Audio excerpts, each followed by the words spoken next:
تفہیم القرآن، روزانہ ایک رکوع، ترجمہ و تفسیر کے ساتھ قرآن کو سمجھیں۔ سبسکرائب کریں اور جڑے رہیں۔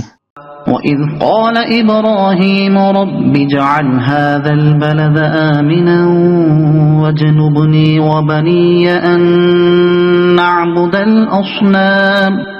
یاد کرو وہ وقت جب ابراہیم نے دعا کی تھی کہ پروردگار اس شہر کو امن کا شہر بنا اور مجھے اور میری اولاد کو بت پرستی سے بچا۔ جب ابراہیم نے دعا کی تھی۔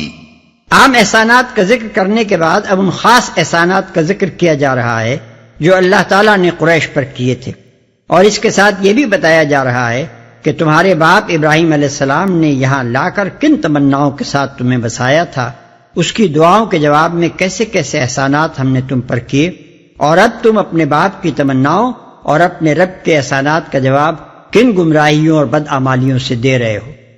اس شہر کو یعنی مکہ۔ رب انہن اضللن کثیرا من الناس فمن تبعنی فإنہ منی ومن عصانی فإنک غفور رحیم۔ پروردگار ان بتوں نے بہتوں کو گمراہی میں ڈالا ہے، ممکن ہے کہ میری اولاد کو بھی یہ گمراہ کر دیں، لہٰذا ان میں سے جو میرے طریقے پر چلے وہ میرا ہے، اور جو میرے خلاف طریقہ اختیار کرے تو یقیناً تو درگزر کرنے والا مہربان ہے۔ بہتوں کو گمراہی میں ڈالا ہے یعنی خدا سے پھیر کر اپنا گرویدہ کیا ہے۔ یہ مجازی کلام ہے۔ بت چونکہ بہتوں کی گمراہی کے سبب بنے ہیں، اس لیے گمراہ کرنے کے فعل کو ان کی طرف منسوب کر دیا گیا ہے۔ یقیناً تو درگزر کرنے والا مہربان ہے۔ یہ حضرت ابراہیم علیہ السلام کی کمال درجہ نرم دلی اور نوع انسانی کے حال پر ان کی انتہائی شفقت ہے کہ وہ کسی حال میں بھی انسان کو خدا کے عذاب میں گرفتار ہوتے نہیں دیکھ سکتے، بلکہ آخر وقت تک عفو و درگزر کی التجا کرتے رہتے ہیں۔ رزق کے معاملے میں تو انہوں نے یہاں تک کہہ دینے میں دریغ نہ فرمایا کہ وَارْزُقْ أَهْلَهُ مِنَ الثَّمَرَاتِ مَنْ آمَنَ مِنْهُمْ بِاللَّهِ وَالْيَوْمِ الْآخِرِ، البقرہ آیت 126۔ لیکن جہاں آخرت کی پکڑ کا سوال آیا وہاں ان کی زبان سے یہ نہ نکلا کہ جو میرے طریقے کے خلاف چلے اسے سزا دے ڈالیو، بلکہ کہا تو یہ کہا کہ ان کے معاملے میں کیا عرض کروں، تو غفور الرحیم ہے۔ اور یہ کچھ اپنی ہی اولاد کے ساتھ اس سراپا رحم و شفقت انسان کا مخصوص رویہ نہیں ہے، بلکہ جب فرشتے قوم لوط جیسی بدکار قوم کو تباہ کرنے جا رہے تھے اس وقت بھی اللہ تعالیٰ بڑی محبت کے انداز میں فرماتا ہے کہ ابراہیم ہم سے جھگڑنے لگا۔ ہود آیت 74۔ یہی حال حضرت عیسیٰ علیہ السلام کا ہے کہ جب اللہ تعالیٰ ان کے رو در رو عیسائیوں کی گمراہی ثابت کر دیتا ہے تو وہ عرض کرتے ہیں کہ اگر حضور ان کو سزا دیں تو یہ آپ کے بندے ہیں، اور اگر معاف کر دیں تو آپ بالادست اور حکیم ہیں۔ سورہ مائدہ آیت 118۔ ربنا انی اسکنت من ذریتی بواد غیر ذی زرع عند بیتك المحرم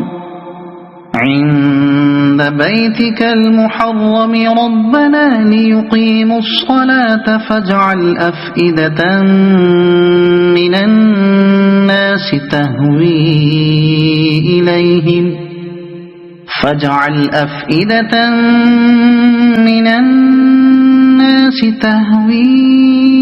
إليهم وارزقهم من الثمرات لعلهم يشكرون۔ پروردگار میں نے ایک بے آب و گیاہ وادی میں اپنی اولاد کے ایک حصے کو تیرے محترم گھر کے پاس لا بسایا ہے۔ پروردگار یہ میں نے اس لیے کیا ہے کہ یہ لوگ یہاں نماز قائم کریں، لہٰذا تو لوگوں کے دلوں کو ان کا مشتاق بنا اور انہیں کھانے کو پھل دے، شاید کہ یہ شکر گزار بنے۔ انہیں کھانے کو پھل دے۔ یہ اسی دعا کی برکت ہے کہ پہلے سارا عرب مکے کی طرف حج اور عمرے کے لیے کھنچ کر آتا تھا، اور اب دنیا بھر کے لوگ کھنچ کھنچ کر وہاں جاتے ہیں۔ پھر یہ بھی اسی دعا کی برکت ہے کہ ہر زمانے میں ہر طرح کے پھل، غلے اور دوسرے سامان رزق وہاں پہنچتے رہتے ہیں، حالانکہ اس وادی غیر ذی زرع میں جانوروں کے لیے چارہ تک پیدا نہیں ہوتا۔ ربنا إنك تعلم ما نخفي وما نعلن وما يخفى على الله من شيء في الأرض ولا في السماء۔ پروردگار تو جانتا ہے جو کچھ ہم چھپاتے ہیں اور جو کچھ ظاہر کرتے ہیں، اور واقعی اللہ سے کچھ بھی چھپا ہوا نہیں ہے، نہ زمین میں نہ آسمانوں میں، اور جو کچھ ظاہر کرتے ہیں۔ یعنی خدایا جو کچھ میں زبان سے کہہ رہا ہوں وہ بھی تو سن رہا ہے، اور جو جذبات میرے دل میں چھپے ہیں ان سے بھی تو واقف ہے۔ اور واقعی اللہ سے کچھ چھپا ہوا نہیں ہے۔ یہ جملہ معترضہ ہے جو اللہ تعالیٰ نے حضرت ابراہیم علیہ السلام کے قول کی تصدیق میں فرمایا ہے۔ الحمد لله الذي وهب لي على الكبر إسماعيل وإسحاق إن ربي لسميع الدعاء رب اجعلني مقيم الصلاة ومن ذريتي ربنا وتقبل دعاء۔ شکر ہے اس خدا کا جس نے مجھے اس بڑھاپے میں اسماعیل اور اسحاق جیسے بیٹے دیے۔ حقیقت یہ ہے کہ میرا رب ضرور دعا سنتا ہے۔ اے میرے پروردگار، مجھے نماز قائم کرنے والا بنا، اور میری اولاد سے بھی ایسے لوگ اٹھا جو یہ کام کریں۔ پروردگار میری دعا قبول کر۔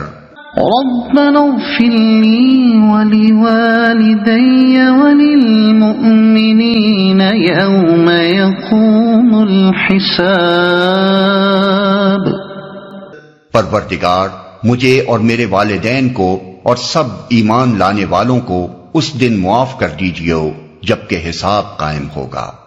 حضرت ابراہیم علیہ السلام نے اس دعائے مغفرت میں اپنے باپ کو اس وعدے کی بنا پر شریک کر لیا تھا جو انہوں نے وطن سے نکلتے وقت کیا تھا کہ سأستغفر لک ربی، مریم آیت 47۔ مگر بعد میں جب انہیں احساس ہوا کہ وہ تو اللہ کا دشمن تھا تو انہوں نے اس سے صاف تبری فرما دی، سورہ توبہ آیت 114۔ اگر آپ کو یہ ویڈیو پسند آئی ہو تو اسے لائک کریں، دوسروں تک پہنچانے کے لیے شیئر کریں، اور مزید ایسی ہی معلوماتی ویڈیوز کے لیے ہمارے چینل عبد المالک ہاشمی کو سبسکرائب ضرور کریں۔ نئی اپڈیٹس کے لیے بیل آئیکن دبائیں تاکہ آپ کو ہماری ہر نئی ویڈیو بر وقت مل سکے۔ آپ کی حوصلہ افزائی ہمیں مزید بہترین مواد بنانے میں مدد دے گی۔ شکریہ۔